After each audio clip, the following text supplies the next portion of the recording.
పరుచూరి గోపాలకృష్ణ పాఠాలను పలుకులను అనుసరించండి. కొత్త పలుకుల కోసం, కొత్త పాఠాల కోసం పక్కనే ఉన్న గంటను నొక్కండి. నమస్కారం. నా విద్యార్థులకు పరుచూరి పాఠాలకు స్వాగతం. ఈ రోజున హలో అఖిల్ నిత్య మన్మధుడు నాగార్జున గారికి పుట్టినరోజు శుభాకాంక్షలతో ఈ కార్యక్రమం ప్రారంభిస్తాం.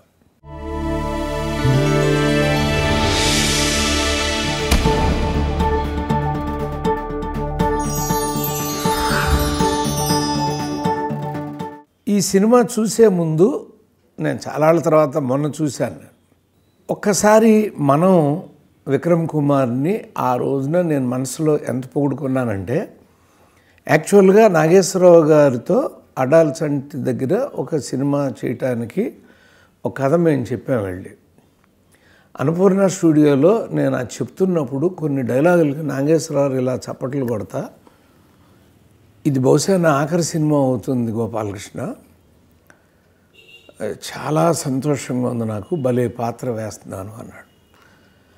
అనివార్య కారణాల వల్ల ఆ ప్రాజెక్ట్ జరగల. నాగేశ్వరరావు మనం ఆఖరి సినిమాగా చేసినప్పుడు నాకు అయ్యో మనం గొప్ప సినిమా, ఆయన అంత మహానుభావుడు, అంత మెచ్చుకున్నాడు, దాన్ని చేయలేకపోయాం, ఇతను ఎలా తీశాడు అనుకుంటే ఎక్స్ట్రాడినరీగా తీశాడు ఆ సినిమాని. సో ఆ గౌరవం అతనికి నేను మనసులో కృతజ్ఞతలు చెప్పుకున్నా. ఎందుకంటే అది తెలియకుండానే నాగేశ్వరరావు ఆఖరి సినిమా అయింది. మేము రాయలేకపోయినా ఇంకొకళ్ళు రాసి తీసిన ఆయన, మీకు చెప్పాను నేను ఒకసారి, నేను చూసిన మొట్టమొదటి నటుడు ఏది చూసిన అంటే పక్కన అలా నిలబడింది అక్కినేని నాగేశ్వరరావుతో. 1960లోనే ఆయన నేను నూజివీడులో మా మామిడి తోటలో అలా ఒక స్టార్, ఒక హీరో, జనం పిచ్చెక్కిపోయి పరిగెత్తే మనిషి అలా మామిడి తోటలో చెట్ల మధ్య నుంచి నడుచుకొస్తా అంటే నా 13 ఏళ్ల వయసులో నేను పరిగెత్తుకుంటా ఆయన దగ్గరికి వెళ్ళి అలా చూసిన వాడిని నేను.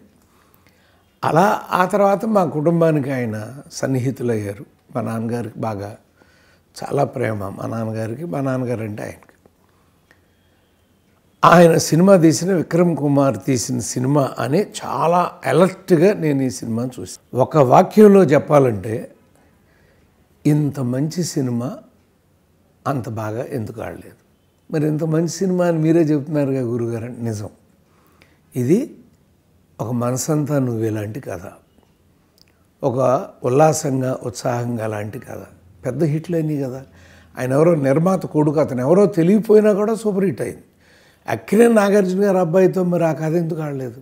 పైగా ఇది మామూలు కథ ఎప్పుడుది కాదండి. ఇది మేమేదో మనసంతా నువ్వే ఆదిత్య రాశాడా, వీళ్ళు ఎవరన్నా స్క్రీన్ ప్లే రాశారా, ఇది ఎవరు రాశారు, కరుణాకరన్ ఏం చేశాడు, ఇవి కాదండి. అసలు ఈ లైన్ ఎక్కడదండి? చిన్నతనంలో ఇద్దరూ ఇష్టపడి ఆ ఇష్టం దూరం అయిపోయి మళ్ళీ వాళ్ళిద్దరూ కలవటం అనే కదా. మల్లీశ్వర్లో రామారావు గారు, భానుమతి గారు అండి, కోతి బావకు పెళ్ళి అంట అని చిన్నప్పుడు ఇద్దరు పాడుకుని వాళ్ళిద్దరు విడిపోయి మళ్ళీ ఎలా కలిశారు. ఆ లైన్ ఎప్పుడు కూడా మంచి లైను. అంత మంచి లైన్ ఇక్కడ ఏమైంది తేడా? ఇది ఇప్పుడు మనకి 11th అవర్ అండి అఖిల్లో. కథ చాలా బాగుందండి. కథనంలో ఎలిమెంట్ ఆఫ్ ఇంట్రెస్ట్ ఆగిపోయిందండి.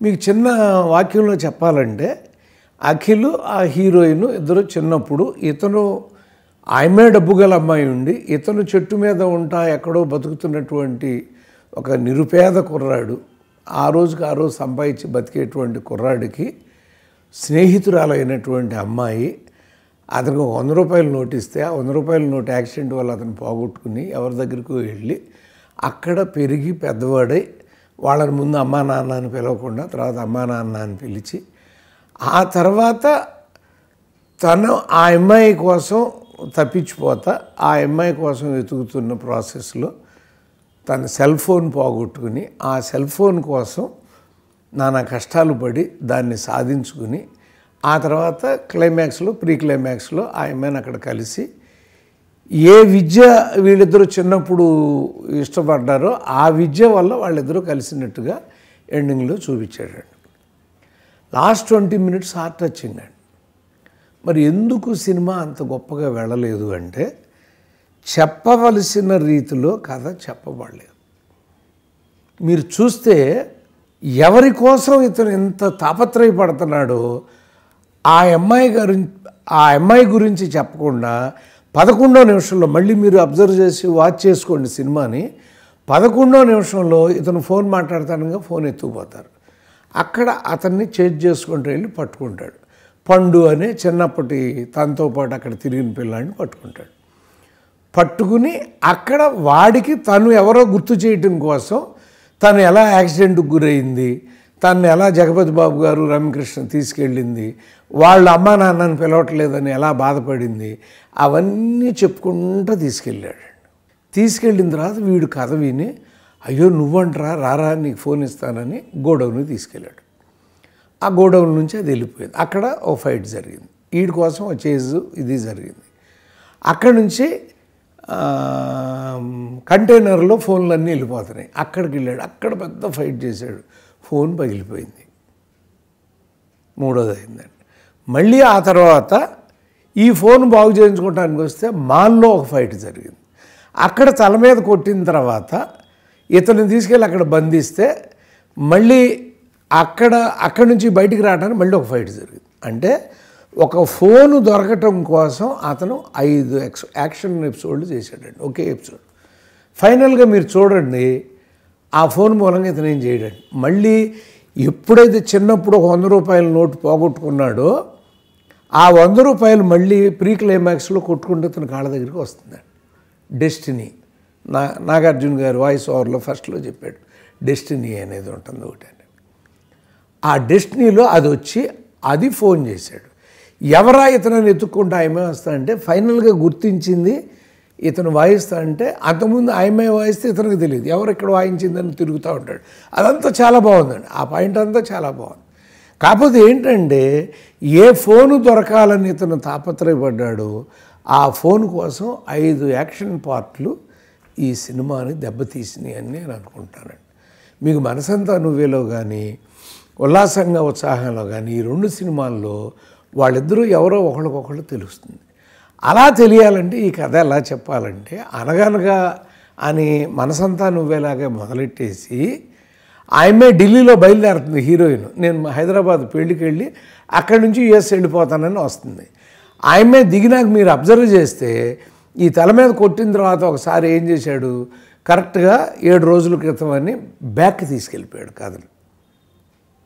ఏ అమ్మాయి కోసం అతను ఎతుకుతున్నాడని ఇప్పుడు మనం ఎంత ఇబ్బంది పడుతున్నామో ఆ అమ్మాయితో అతను కలిసి ఒక 7 రోజులు గడిపాడు. ఇదే ఉత్సాహంగా ఉల్లాసంగా మనసంతా నువ్వెళ్ళి ఉండే ట్రీట్మెంట్. దాంట్లో ఒకళ్ళకి తెలిసిపోతుంది అవతలాళ్ళు వీళ్ళే అని, కానీ రెండో వాళ్ళకి చెప్పకుండా ఎలిమెంట్ ఆఫ్ ఇంట్రెస్ట్ క్రియేట్ చేయటం. మీరు అదేదో ప్రేమలేఖలోనో ఏదో ఆ జాకెట్ వేసుకున్న పిల్లాడిని చూడాలి అరుస్తారు థియేటర్లో. అది ఎలిమెంట్ ఆఫ్ ఇంట్రెస్ట్ అంటే ఆడియన్స్ని దానిలో ఉత్కంఠలో పెట్టేయడం. అబ్బా చూడలేదు వెళ్ళిపోతుంది అన్న భావన. వీళ్ళిద్దరూ వీళ్ళే అనేది కనుక మీరు చిన్నప్పటి నుంచి కథను పెంచి కరెక్ట్ ఆ అమ్మాయి వచ్చి దిగితే ఓరు పిచ్చాడో ఈ అమ్మాయిరా నువ్వు కోరుకుంటాందని అది పాపం ఆడి కోసం ఎదురు చూస్తుంది ఇక్కడే వెళ్తుంది. మరి ఏం చేయాలండి కథను ఎలా మార్చాలంటే కరెక్ట్గా మీరు గుర్తెచ్చుకుంటే 11వ నిమిషంలో ఇతను ఫోన్ చేసేటప్పటికి ఈ 7 రోజుల కథ అయిపోయింది. మీరు గమనిస్తే వేసాడు అతను. ఇప్పుడు మీకు గనక అప్పుడు ఏమైపోయిందండి ఒక అఖిల్ అనే అతను చిన్నప్పుడు ఒక తన ప్రియురాలి కోసం ఎదురు చూస్తా అంటే ఆ కథ కాకుండా కొట్టుకుంటా ఒక ఫోన్ కోసం గొడవలో వెళ్ళిపోయి లవ్ స్టోరీ డెవలప్ అవ్వలేదండి.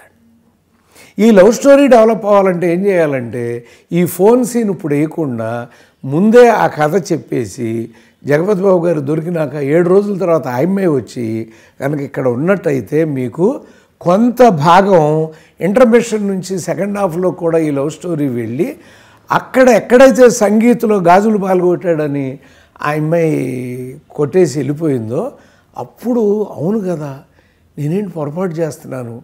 మీకు గుర్తుంటే మనసంతా నువ్వేలో కూడా ఆ అమ్మాయి అడుగుతుంది ఆ అమ్మాయిని మర్చిపోతావంటే అబద్ధానికి మర్చిపోతానని చెప్తాడు ఆ అమ్మాయి అని ఆడికి తెలుసు. అప్పుడు తెలిసి ఏడుస్తా అంటే ఒరే నువ్వు నీ ఏడుపు కూడా తెల్లనకుండా వర్షం కూడా కలిసి వస్తుందిరా వర్షపు నీళ్ళలో కలిసిపోతుంది అంటాడు సునీల్ ఆ డైలాగు. అంటే ఒక అద్భుతమైన కావాలని చెప్పి ఆ అమ్మాయి వెళ్ళిపోవాలని అలా అబద్ధం ఆడతాడు అతను. నేను చేసుకుంటాను నిన్ను అంటే ఆ అమ్మాయి ఏం తెలియపోయినా చేసుకుంటానని అబద్ధం చెప్తాడు. అంటే బ్యూటిఫుల్గా లవ్ స్టోరీ లాక్ అయిందండి. అలా ఇక్కడ ఇతను ఎప్పుడైతే సంగీతంలో తన సంగీత్ తర్వాత కొట్టిందో నేనేంటి పొరపాటు చేస్తున్నాను, నిజం ఆ అమ్మాయి కొట్టడం కరెక్ట్. నేను ఏ అమ్మాయి కోసం ఇంత తాపత్రయపడుతున్నానో ఆ అమ్మాయిని ఎతకాలని ప్రయత్నం చేయకుండా ఎవరో ఒక అమ్మాయి వచ్చేస్తే జీవితంలోకి ఈ అమ్మాయితో వెళ్తే నేను కరెక్టా, ఇది కాదు కదా అని అప్పుడు ఫోన్ మొదలెట్టాడు అనుకోండి. కరెక్ట్గా లింక్ ఆ ఫోను యాక్చువల్గా అక్కడే మొదలెట్టాడండి. కానీ ఈ కథను తీసుకెళ్ళి వెనక్కి దాచాడు. దాచి మళ్ళీ ఇటు తీసుకొచ్చాడు. ఆయన 7 రోజులు క్రితం ఏం జరిగిందంటే అని అక్కడ చెప్పేది చేస్తాడు. అప్పుడు కనుక కరెక్ట్గా వెళ్ళి ఉంటే ఈడు ఫోన్ ఎత్తుకెళ్ళిపోయి ఉంటే ఇక్కడ 5 ఎపిసోడ్లు చేయక్కర్లేదండి. మీ కంటైనర్ ఇక్కడ రాగానే వీడు కొట్టాడు కాబట్టి ఒరే మా ఫ్రెండ్ రా అంటే కంటైనర్ వెళ్ళిపోతుందంటే అక్కడ ఫైట్ ఆగిపోయి ఉండేది. అక్కడ ఫైట్ ఆగిపోయి మళ్ళీ తర్వాత మీరు అక్కడికి వెళ్ళిన తర్వాత కంటైనర్ బ్యూటిఫుల్ అద్భుతంగా ఉంది ఆ యాక్షన్ ఎపిసోడ్. దానిలో ఈ ఫోను పగిలిపోయింది అన్నాడు. ఈ ఫోను పగిలిపోయింది అనకుండా అక్కడే దొరికి ఇతనికి ఫోన్ చేసి సార్ మీరు ఎక్కడ అంటే ఆ పలానా మ్యూజిక్ షో జరుగుతుంది పలానా చోట అక్కడ పాడింది ఆ అమ్మాయి అనే న్యూస్ ఇతనికి తెలిస్తే వెనకాల ఏ కంటైనర్ డ్రైవర్ అయితే ఉన్నాడో ఆడే వచ్చి దానిలో రాడ్తోనూ తల మీద కొట్టి పడేసేయచ్చు ఇతను. సో ఆ తర్వాత మాల్ ఫైట్ ఉండదు. ఆ తర్వాత మళ్ళీ ఈ ఫైట్ కూడా ఉండదండి. 2 ఫైట్లు లేకుండా కూడా మనం వర్కౌట్ చేసి, ఎందుకంటే ఈ ఫైట్ల మూలంగా వచ్చిన ప్రయోజనం ఏమి రాలా, అంత ఫైట్ చేయాల్సిన అవసరం లేదు. ఎందుకని ఫైనల్గా ఆ నోటు వాళ్ళకి దొరికింది. నేను కూడా ఒక 100 రూపాయల నోటు మా ఇంట్లో దాచిపెట్టారండి. ఎవరో ఒక అమ్మాయి మరి ఎవరికో ఒక అతనికి రాసి ఇచ్చినట్టుంది, అతను ఖర్చు పెట్టేశాడు. నేను అవి 2 చూసి మీకు ఎందుకు చూపించట్లేదంటే వాళ్ళ పేర్లు చెప్పడం నాకు ఇష్టం లేక నా ఇంట్లో నేను దాచిపెట్టాను ఆ నోట్ని. ఇది పాపం ఎవరికో ఇచ్చారు, ఒక అమ్మాయి ఒక అబ్బాయికి ఇచ్చింది, ఆ అబ్బాయి ఖర్చు పెట్టేశాడు. ఇప్పుడు అది నేను చూపిస్తే వాళ్ళిద్దరూ పెళ్లి చేసుకున్నారో లేదో తెలియదు, విడిపోయారో లేదో తెలియదు, నాకు తెలియదు. కానీ నాకు ఈ నోటు ఈ సినిమాలో చూడగానే నేను దాచిపెట్టిన నోటు నాకు గుర్తొచ్చింది. అబ్బా చూపించేద్దామా దాన్ని అని ఈ ఎపిసోడ్లో చూపించేద్దామన్నంత ఉత్సాహం వచ్చింది. కానీ మళ్ళీ వద్దని నా అంతటి నేను దాచుకున్నాను దాన్ని. ఆ 100 రూపాయల నోటు అంటే అతను ఎలా అయితే పోగొట్టుకున్నాడు, ఇతనేమో ఖర్చు పెట్టేశాడో మరి పోగొట్టుకున్నాడో మనకు తెలియదు. అది ఆ తర్వాత అందులో నెంబరే చేశాడు ఫైనల్గా. చూడండి, మళ్ళీ డెస్టినీ వస్తే తప్ప అతను ఆ ఫోన్ చేయలేకపోయాడు. కాబట్టి ఈ ఫోన్ కోసం 5 యాక్షన్ ఎపిసోడ్ల కంటే ఒక చేజర్ను ఒక ఫైటు 2 ఉంటే సరిపోయేది. 3 జేబులో పెట్టి మడత పెట్టేసి ఇంకా దాని బదులు వీళ్ళిద్దరు నడిచేటువంటి లవ్ ఎపిసోడ్లు ఉన్నాయి కదా, ఇంకా అద్భుతాలు సృష్టించవచ్చండి. అలాగే ఇందులో కూడా ఇంకొకటి కూడా వెనక్కి ముందుకి తిప్పుతా ఒక అద్భుతమైన సీన్ పోగొట్టాడు. అదేంటంటే రమ్యకృష్ణ విమానంలో హీరోయిన్ని తెగ నసపెట్టి హింసపెట్టేస్తుంది. రమ్యకృష్ణని తీసుకుని అఖిల్ వస్తూ ఉంటాడు.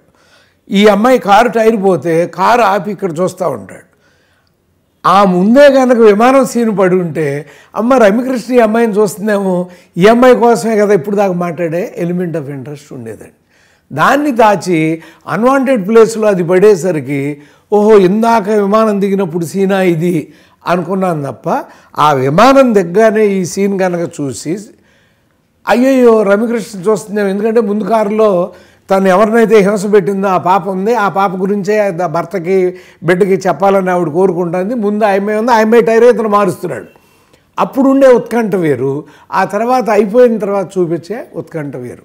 సో ఫైనల్గా ఈ కథ ఒక అద్భుతమైన విజయాన్ని చూడవలసినటువంటి సినిమా. అన్వాంటెడ్ క్రైమ్ లెంగ్త్ అంటే ఒక ఫోన్ కోసం 5 యాక్షన్ ఎపిసోడ్లు చేసుకుని దాని మూలంగా వచ్చిన లాభం లేదు. దాంట్లో ఒక బొమ్మ ఉందా, ఆ బొమ్మను చూస్తే ఇతను గుర్తుపడతాడా, ఆ బొమ్మను చూశాడంటే మళ్ళీ అర్థం ఉందండి. కానీ అది ఏమీ లేదు, ఊరికే జస్ట్ ఒక ఫోన్ కాల్. ఈ ఫోన్ కాలు మాల్లో దాకా ఆగక్కర్లా, బాగు చేసి అక్కడ పడిపోయిందంటే ఫోన్ దొరికింది, అక్కడే వెనకాల కొట్టేసి ఉండి ఇంటర్వల్ వేసేసి ఉంటే సెకండ్ హాఫ్లో కూడా మళ్ళీ ఇతను ఆ అమ్మాయిని ఎతుకుతా వచ్చేటువంటి పార్ట్ ఉంది కదండి, అది ఇంకా అద్భుతంగా ఉండేది అని అనిపించింది. ఎనివే అఖిల్ మంచి నట జీవితంలో ఎదగాలని, ఇంకా చాలా బాగా చేశాడు, ఫైట్లు బాగా చేశాడు, డ్యాన్సులు బాగా చేశాడు, పెర్ఫార్మెన్స్ బాగా చేశాడు. సో అతనికి మంచి కథ, మంచి కథనంతో కూడి ఇదే చూశాను నేను. ఇంకా అతని సినిమాలు ఇంకా 2-3 ఉన్నాయి, కూడా చూస్తాను తప్పనిసరిగా. మా వివి వినాయక్ తీసిన సినిమా కూడా ఒకసారి అప్పుడు చూడమని నేను చూడలేకపోయాను, అది కూడా చూస్తాను, అది కూడా చెప్తాను. ఎందుకంటే తన తప్పు లేకుండా ఒక అద్భుతమైన సినిమాని చిన్న మార్పులతో ఆ కథే అటు ఇటు మార్చుకుంటే, అందుకని చేస్తా. There are only 2 tables, one is writing table and the other is editing table. ఆ ఎడిటింగ్ టేబుల్ దగ్గరైనా మార్చుకునేటువంటి అద్భుతమైన కథ ఇది. విక్రమ్ గారు, మీరు అద్భుతమైన మేధావి. మరి అందువల్లే ఇది దెబ్బతిందని నేను అనుకుంటున్నాను. ఈ కథనం ప్రేమ డెవలప్ అవ్వకుండా యాక్షన్ డెవలప్ అవ్వబట్టని నేను అనుకుంటున్నాను. నేను పొరపాటేమో నాకు తెలీదు, నా ఉద్దేశాలు అవి. ఓకే, నమస్తే.